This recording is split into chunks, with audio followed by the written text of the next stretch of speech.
Yeah, getting noise from the creche. It's a Sunday morning, just about 10 o'clock, and every Sunday they do some sort of maintenance there at the creche, and it sounds like a blower or a whippersnipper or something or other.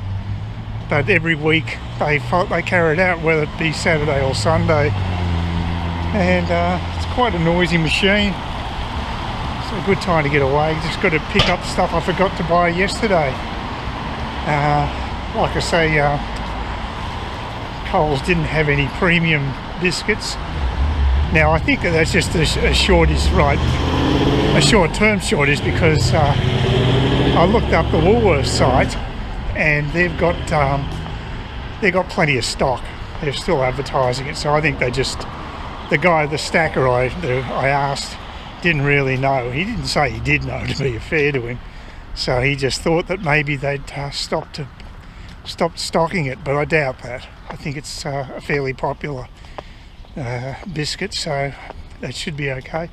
And one of the people watching this channel actually told me that apparently Reject Shop actually stocked them, so I wasn't aware of that, so thank you for that. And that's actually Reject Shop. I had a connection with them till recently because I had shares with them, and they took a battering last year, but they recovered because of Corona, which is very strange. It's one of those rare businesses that's done better during the coronavirus, because there was a big demand for cleaning products and things like that, so Reject Shop did rather well. Actually, Reject Shop's actually closer than the supermarket for me, but I never really go into the shop. I guess because I like to do my whole shop at once, so I go to the supermarket and I do all the items, because Reject Shops, it only covers a segment of the market. I've got no problem with them, but yeah, I just rather not, being a guy, the less shopping the better as far as I'm concerned. Interesting news from the States. Apparently they have a women's National Basketball Association, and these ladies are even worse than the guys. The guys are bad enough being pro-Beijing, but the women in America, now they're not even, they're walking out on the national anthem before the game, and that's a very un-American thing to do. And they're just, apparently they've been running at a loss for years, the Women's National Basketball Association, and they're pushing for a pay rise, of course, totally unjustified by the sound of things, and they're dissing their own country, which I think is rather bad. I mean, when I stand as far as all this is concerned, I'm not great gung-ho nationalist to any degree. I'm a libertarian. That's how I describe myself in political terms. Look at that pretty interesting looking old car, old hot rod. Beautiful day for it. It's a superb day to have a walk. But yeah, I'm a libertarian, so I believe in freedom, but I don't necessarily believe in jingoism. I mean, I guess that no one believes in jingoism. It's a fairly negative term, but yeah, when nationalism turns to jingoism, it's not good. And I'm too much of an individualist to go for that stuff, so I like to think for myself as much as I can. And unfortunately, I think most people generally follow the leader. I mean, to the extent that they'll go to war and sacrifice their lives. I'm not against necessarily doing that if the cause is just, but boy, that's a huge ask of an individual to give away their future on the battlefield, and they did it all the time in the past. Where's this hot rodder go? Is he going to pass by? There he is, a hot rodder. Actually, it's a practical one. It's got a sort of a utility hot rod. That's an unusual combination. But like I say, it's a good place to have one, I guess, to the weather. And yeah, it's a beautiful day. But so yeah, I thought that's pretty ordinary. The women's NBA just walking out on the the national anthem. It's bad enough bending the knee for Black Lives Matter, because I'm an all lives matter guy. I believe that should be what we're really concerned with. This is divisiveness we have in society. I think it's very destructive, and what we should be looking for is a society where everybody is treated as equally as possible. It's a tough ask, but that's how I believe we should run things. And when it comes to where blacks are, I think Martin Luther King was spot on, talking about the character of a man rather than the colour of his skin. That makes perfect sense to me. And yet these concepts have been hijacked now by groups that really are very radical and they actually enjoy stirring things up to the extent that they're burning the cities in the US at the moment and asking for things like abolition of police. It's just absurd things, and just interesting that I may have mentioned Joe Rogan before. He's a very big YouTuber, huge popularity. He's actually decided to pull up stumps in LA. He's had it. Just fed up with the urban decay, and he's going to be moving to Texas.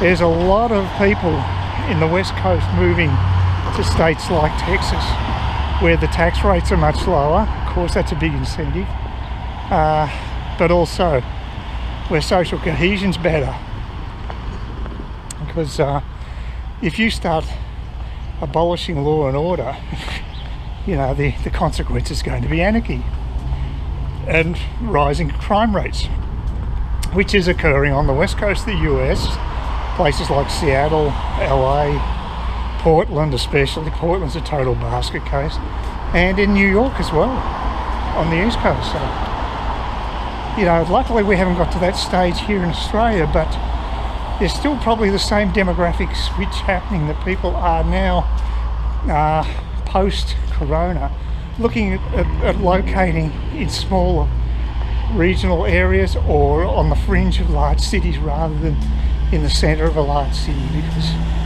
people are now getting more used to telecommuting, that type of thing. So things are changing.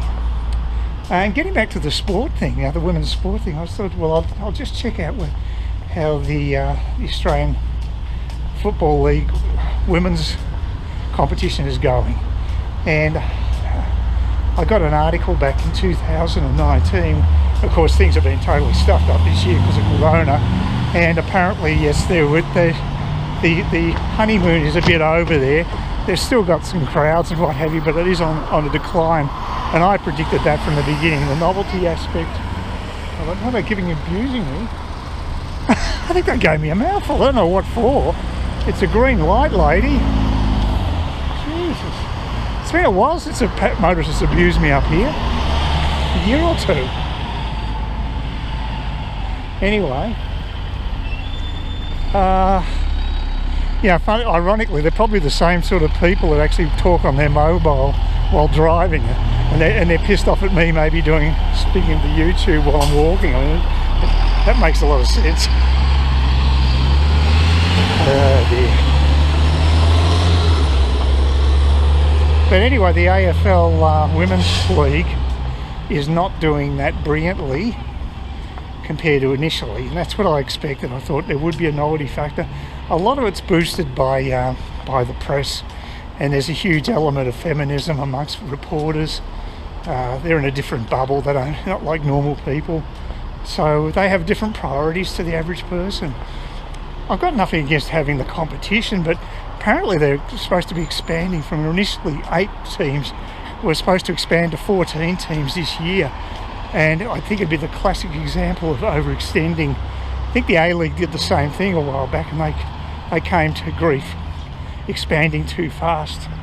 Some of these other sports are going to be very careful. There is talk apparently about AFL is losing support amongst the youth of the country. They're not going to the matches as much, but of course this year they can't anyway.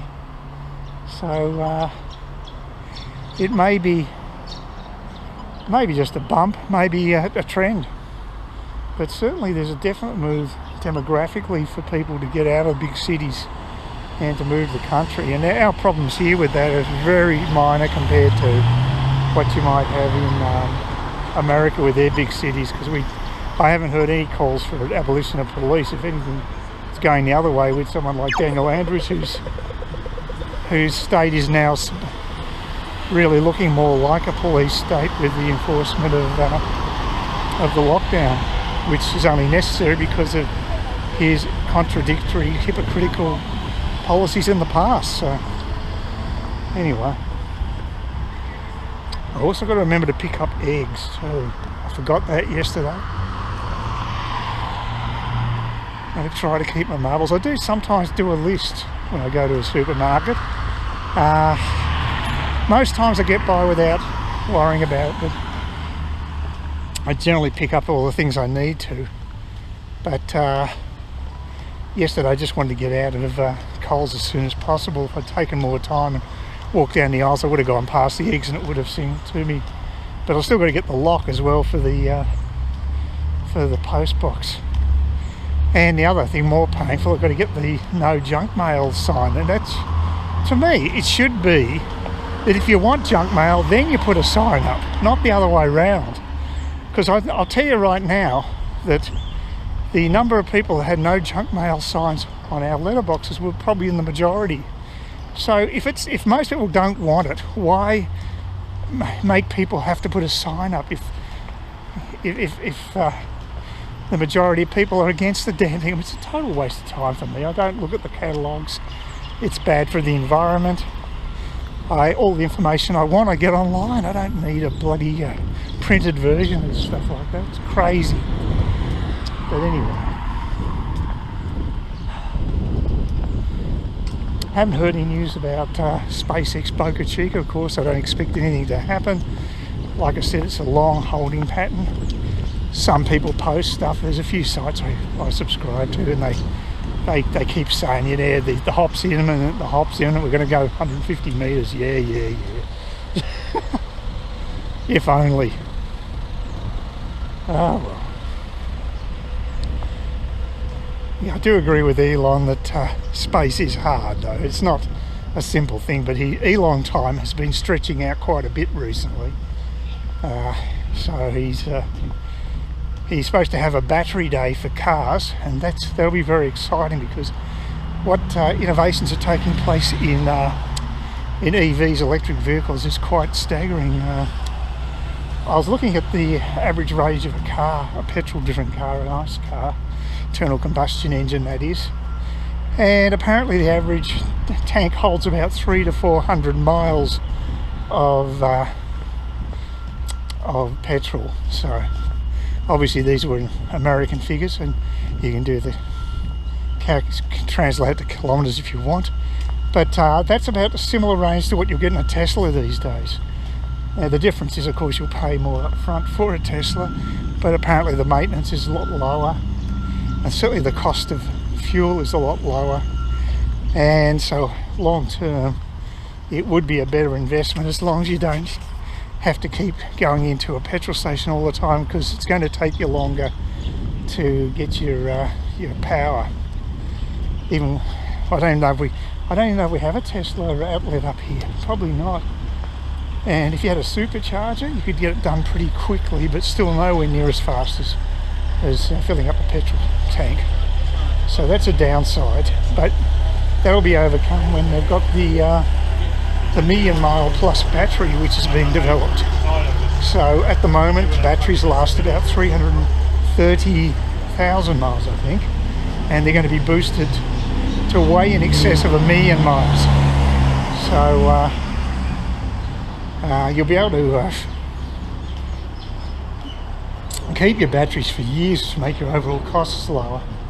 Like I said, still got to get the recharging sorted out, but a lot of progress is being made.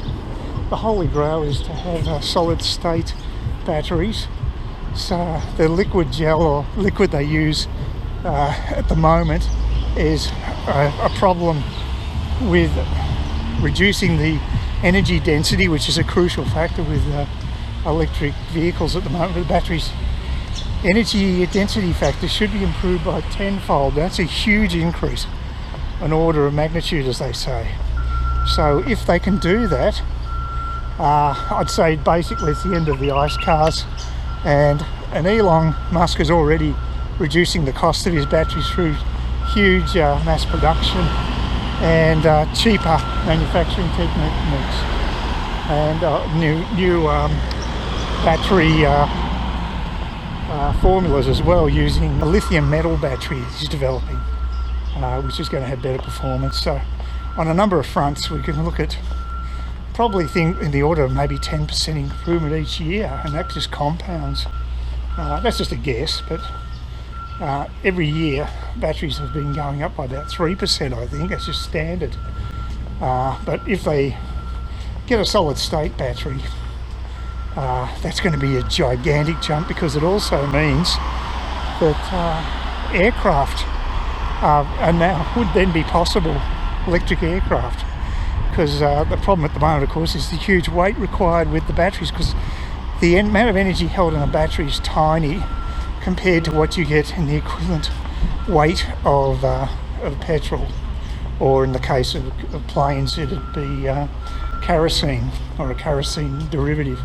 So yeah, energy density is everything, and that will make it'll look quaint when you see photos of people driving around with exhausts and ICE vehicles. It's going to seem very strange to the future generations, but I think the transition has begun, but it won't be completed probably for a decade, I would think.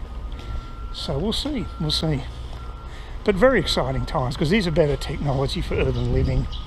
They're quieter and they're non-polluting, the cars, and they're smarter, because that's all part of the package.